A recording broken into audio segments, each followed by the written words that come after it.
It's time to teach you a life of secrets from the mind of Lucretia, defying the creatures and smiting the demons that tend to lie and deceive us. They try to defeat you, but you can beat them if you believe. Welcome to the channel of ample, it's lucid dreams, where the truth is free.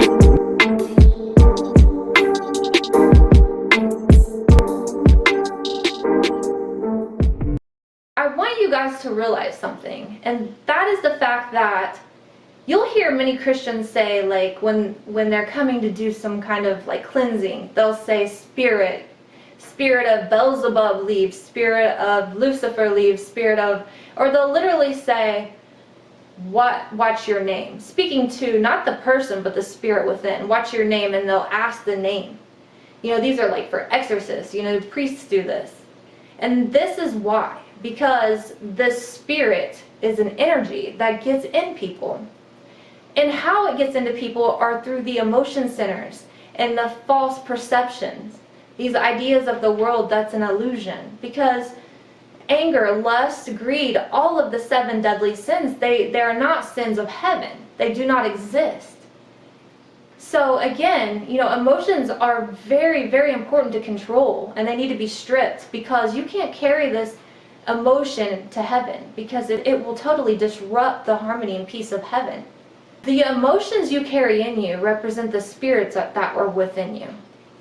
If you have an evil spirit living in you, then you are punished with the spirit that's in you. You don't inherit the kingdom of heaven if you have demons in you. And so it's so important, especially right now in this time, to understand these spiritual truths.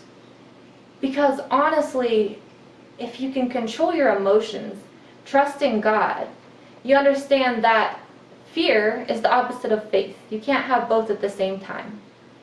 Joy is the opposite of anger. You can't have both of them at the same time. And just the same, you can't inherit the kingdom of heaven and have negative emotions within. There are two opposites. So I ask for you guys to focus on thoughts that are not of God. And when you recognize it, ask yourself, is this a thought that would be a predominant thought that could be in heaven? Is this God's thinking? No. And you recognize it. And you know what? If you don't give the demons energy, they lose their power. But it's when you react that lets them gain power within you, because they have dominated your thoughts. And your mind is blinded. Your eyes are blinded with illusions of false perceptions, which limit you from your true identity. And so right now it's so important to rise our vibration and get rid of everything we're not, and shed everything that we were told we were. Get rid of opinions that doesn't matter, and start living for God. And blessed are your eyes, for you see, for your ears, for you hear. For assuredly, I said, to you, many prophets and righteous men desire to see what you see and did not see it, and to hear what you hear but did not hear it. You can only see what you perceive what's in. And if all what you believe within is illusions and trickery of this world, then you're not going to see the things that are higher of this world. The book of Revelations is a true mystery that even of a higher mind must go over repeatedly and slowly to digest, to break down the information contained within. There are so many viewpoints of what Revelation truly says, but I can only give you mine. I could write a novel on one verse alone, pulling back the layers, and it becomes a lengthy task. Isn't it amazing that God says so much in just a few words? I am going to reveal to you my interpretation of who the beast really is. And I saw a beast coming out of the sea. He had 10 horns and 7 heads, with 10 crowns on his horns, and on each head a blasphemous name. Now what does this mean? Okay, so most people, like myself, I have read this as a true beastly creature coming out of the sea. Let's read this again.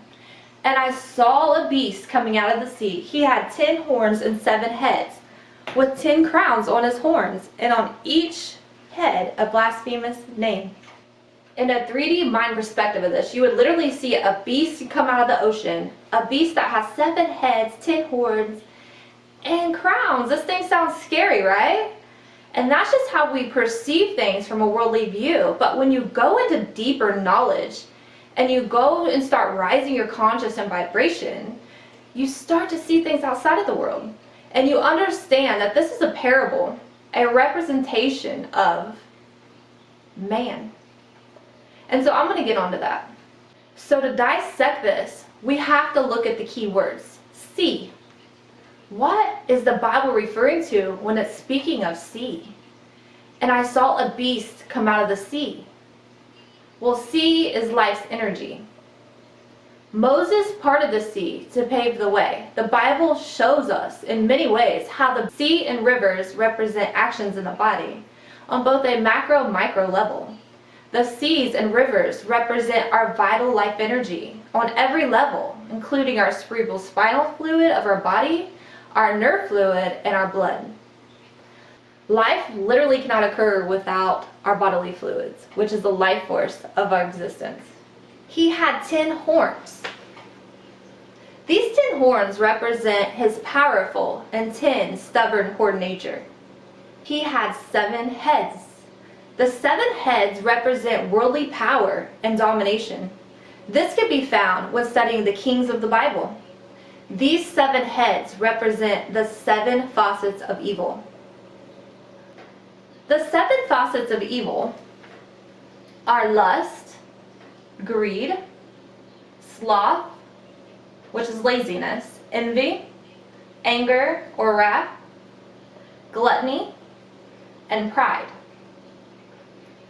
So as you can see, the 7 faces or the 7 faucets of evil are literally the 7 deadly sins. So now we look at this a little different. Now we're starting to understand the deeper layers. So in the 10 crowns show that this beast is well established or dominate a nation. And on each head a blasphemous name. So let's see what blasphemous actually means. Blasphemous means slowness or stupidity of thought, of speech. Blasphemy of all kinds is what prevents the truth or the true spirit from manifesting within a person. Blasphemous people are easily swayed, and they're provocable, lured, and manipulated by illusions or false truths or perceptions. So when we pull back these layers or illusions of worldly perspectives in regards to this passage, we now find that this creature, known as the beast, does not represent the evolved phase of intellect, otherwise known as the Spirit of God or the Holy Spirit. This creature or beast literally does not have none of the qualities of God.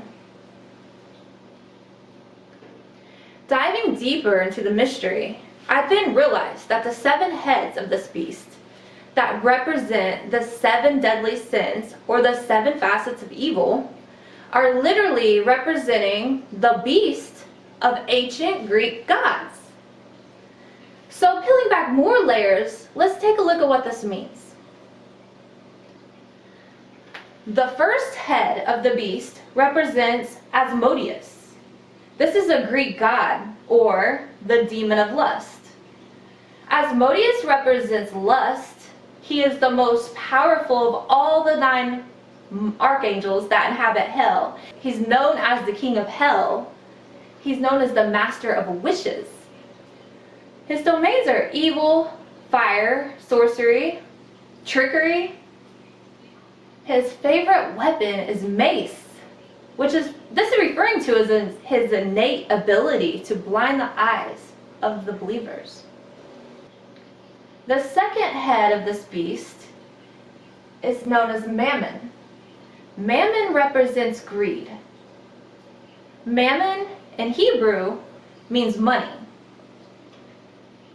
Mammon is mentioned in the Bible within the Gospel of Matthew, and the Gospel of Luke, both quoting Jesus using the phrase, "You cannot serve both God and Mammon." This is referring to money and material wealth. The third head of the beast is known as Belphegor, also known as sloth or laziness. Belphegor, or sloth, is the demon of lazy works. Belphegor is a demon and one of the 7 princes of hell.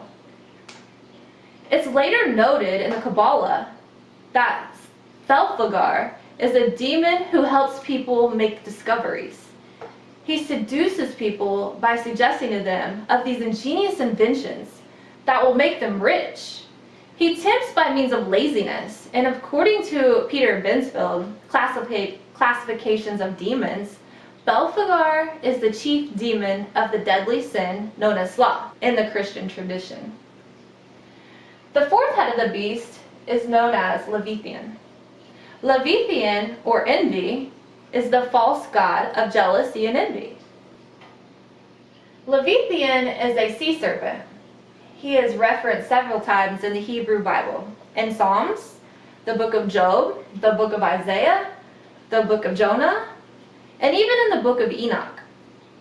Levithian is the embodiment of chaos and disorder. Christian theologians identify Levithian with the demon of the deadly sin, envy, that encapsulates the space of the material world. The fifth head of the beast is Sathaeus. Sathaeus, or wrath, is the demon prince of wrath. Sathaeus is the master of anger, the king of the demons with a wrathful and rebellious nature. He's aligned with chaotic evil. The sixth head of the beast is known as Beelzebub. Beelzebub is gluttony and is the actual name for Satan. Beelzebub is one of the 7 princes of hell. He is a being capable of flying, known as the Lord of the Flies, or the Lord of the Flyers. Beelzebub in the Old Testament is the name given to the god of the Philistine city Ekron. In 2 Kings 1:1 through 18, he is the slanderer of accuser, the spirit of the power of evil. He is viewed as the persecutor of Yahweh's court, as in Job chapters 1 and 2. Gluttony is habitual greed or excessive eating. The 7th head of this beast is known as Lucifer. Lucifer is known as the demon lord of pride. Lucifer is the leader of the 7 moral sins, known as being defiant against others. Pride is the very sin that transferred Lucifer, caused him to descend from the heavens. It was a sin of pride that led Eve to eat the forbidden fruit. The sin of pride is a preoccupation of self. The center of the word pride is the letter I, which is all about me, myself, and I. It's selfish, self-centered, and only worried about self. So as we look at this from a higher mind's perspective, we understand that these are layers of truth that's being revealed in this parable. We can begin to recognize that this very beast arises from the sea, represents the things that's kept us individually and in society from operating in the true abundance and blissful way that God has created us to live. So let's go to Revelations chapter 13 verse 1 and reread it as written. "And I saw a beast coming out of the sea. He had 10 horns and 7 heads, with 7 crowns on his horns, and on each head a blasphemous name." And I'm going to now give you my interpretation of this in hopes that it will help you shed some layers and diving deep into this and thinking the proper way that is necessary to understand the Bible and the parables within. "And as I saw the beast coming out of the sea, who was dwelling in the blood of man, in the sea of earth, he had 10 horns, which ruled over the nations with vital force, power, and stubbornness, like the kings of the Bible. He had 7 heads, which possessed the false gods, who were slain from the lamb's blood. These archdevils are false gods, known as Asmodius, Mammon, Belphegor, Levithian, Sathaeus, Beelzebub, and Lucifer. They wore 10 crowns due to their well-established ability to deceive the nations, and on each head was written a blasphemous name. Asmodius wore the name of lust. Mammon wore the name of greed. Beelzebub wore the name of sloth. Levithian wore the name of envy. Sathaeus wore the name of wrath. Beelzebub wore the name of gluttony, and Lucifer wore the name of pride. The blasphemies are slow and gradual, but with the strong ability to seep into your sacred places. It's a direct result of stupidity of thoughts and speech. It is this blasphemy of all kinds that prevents the truth and the Spirit from entering in the body of man. A person who is without the Holy Spirit houses the spiritual energy of the beast. The thoughts of the beast are then merged into the overriding thought of man. Thoughts are the narrow path to the kingdom of heaven. God's Spirit is an emotional body of love. You cannot fake your emotional state of being. Either you're made of God's Spirit or you're made of the beast. I will end my interpretation of this by quoting a passage in Exodus 20:3-6. Thou shalt not have no other gods before me. Thou shalt not make unto thee any graven image or any likeness of anything that is in heaven above, or is in the earth beneath, or in the water under the earth. Thou shalt not bow down thyself to them, nor serve them, for I, the Lord thy God, am a jealous God, visiting the iniquity of the fathers, of the children of the third and fourth generation of them that hate me, and showing mercy unto thousands of them that love me, and keeping my commandments. If you like this video, like and subscribe.